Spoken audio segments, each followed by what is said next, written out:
Ano yan? Ako, I presume na yan ay yung Vega, and it's a natural occurrence, pero meron lang kakaibang feeling. Ayan, no? Hindi siya gumagalaw. Steady lang, ha? Ano yun? Akala ko nung una aeroplano, eh. Ayan, no? Malayo siya. Nasa tuktok siya nung... Oh, nice, oh. Diba? Kita niyo yun, oh. Wow. Wow. Kumikinang-kinang. Wow. Wow. See that? Wow. Ganda, diba? Parang may, connecting the dots. Ayos.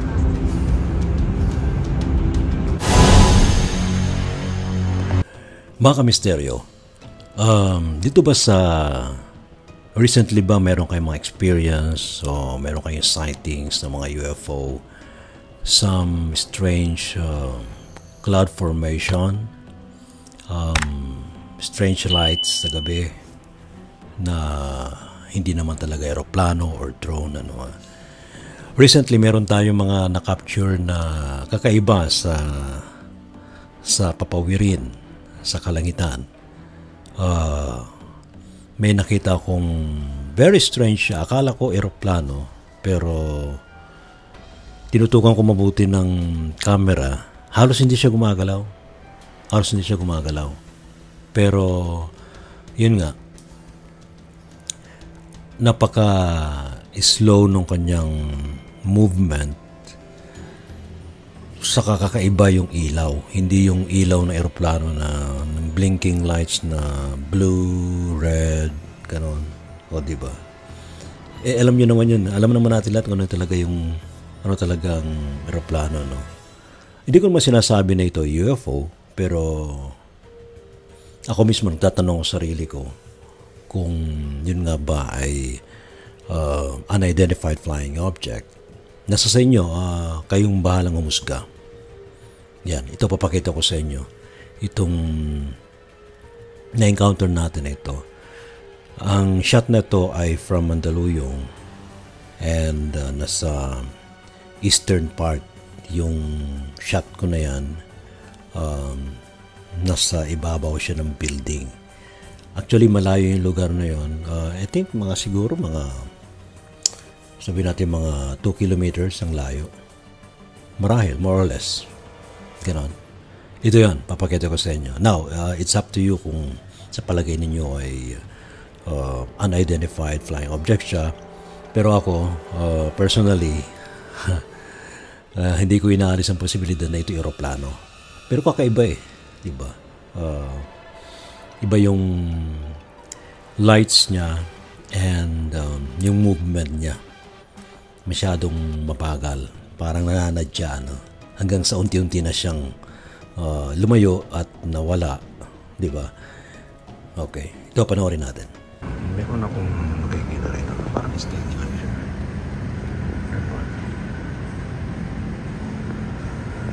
Steady lang siya.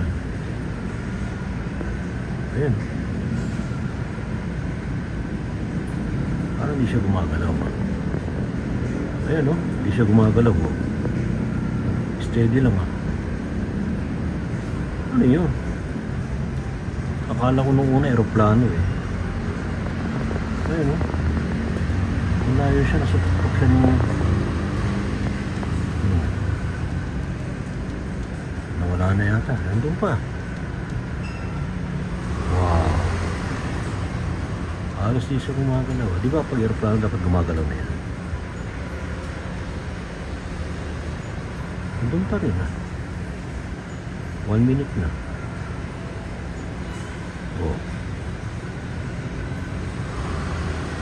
Medyo nag-iba ng konti. I wish yung aeroplano to, pero pagtaka lang, parang ayun, ano pa rin siya, Yun o. Tumikilang na yan.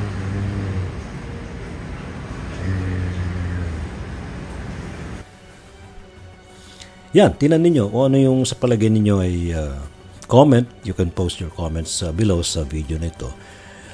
Another one, ito sa tapat naman ng MBC Media Group or Manila Broadcasting Company sa may Aliw Theater. I don't know, may feeling ako na parang very strange yung formation ng mga stars, including planets and also cloud formation. Ito yon. Ayan na. Papakita ko sa inyo yan. May description kung paano. Panoorin natin. Dito. Actually, planet Mars. Sa kabila, may bituin dito. May bituin dito. May bituin dito. Pagdudugtong-dugtungin mo yung mga liwanag na yan. Ano yan?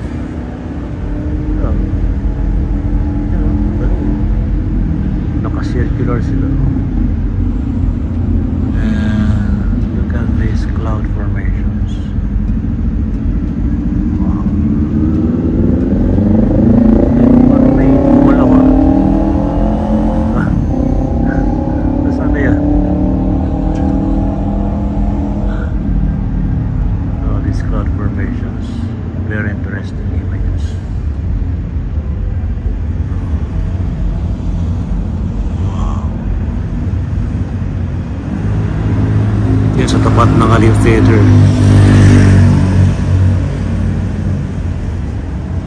Well, they encourage us to look up always and enjoy the beauty of space in the universe. Ito nagre-reflect sa ilaw. But here you can see these formations of planet and stars. Napaka-visible yun. You see this one? Nice. Ganda. Oh, nice oh. Yun, kita nyo yun oh. Wow. Wow, kumikinang-kinang. Wow. Wow. See that? Wow. Ganda, di ba? Parang may, connecting the dots. Ayos.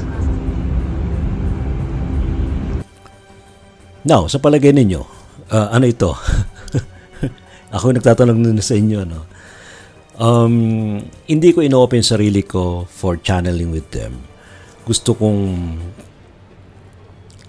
magmula rin sa akin, magmula rin sa inyo, kung ano sa palagay ninyo yung formation na yan ng mga stars.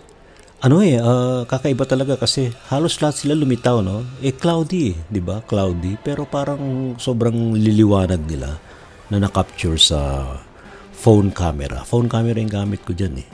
O, diba? O, you can post your comments below. Ano nga ba ito? Okay? Another one. Sa madaling araw ko naman ito nakunan.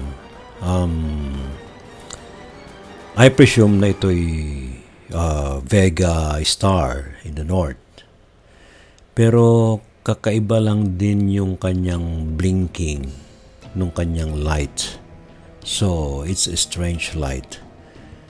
Pero tinignan ko si Stellarium, parang siya yung Vega, no? Star system, I think, itong Vega. Alright. Actually, ito'y lugar din ng mga galactic beings na Lyrans, Vegans, mga Lyrans. Alright. Now, trinay kong i-focus i-zoom in yung light na yon. Pero may may ibang kakaibang figures, may kakaibang shape yung light niya. Yan, tingnan nyo mabuti. Ano nga ba yan? Ayan yun, no? Oh, di ba nakita ninyo? Ano yan? Ako, I presume na yan na yung Vega. and it's a natural occurrence, pero meron lang kakaibang feeling and meron kakaibang alam nyo na, minsan, actually, hindi lang minsan, kadalasan kasi tayo, meron tayong sariling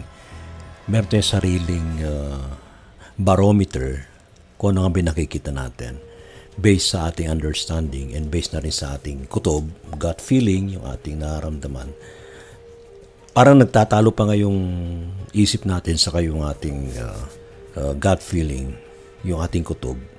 Kung totoo nga ba yung nakita natin or mayroon bang strange sa nakikita natin or wala. Now, nasa sa inyo na yun how you describe yung mga nakuha natin, mga nakita natin. You can post your comments below. Alright?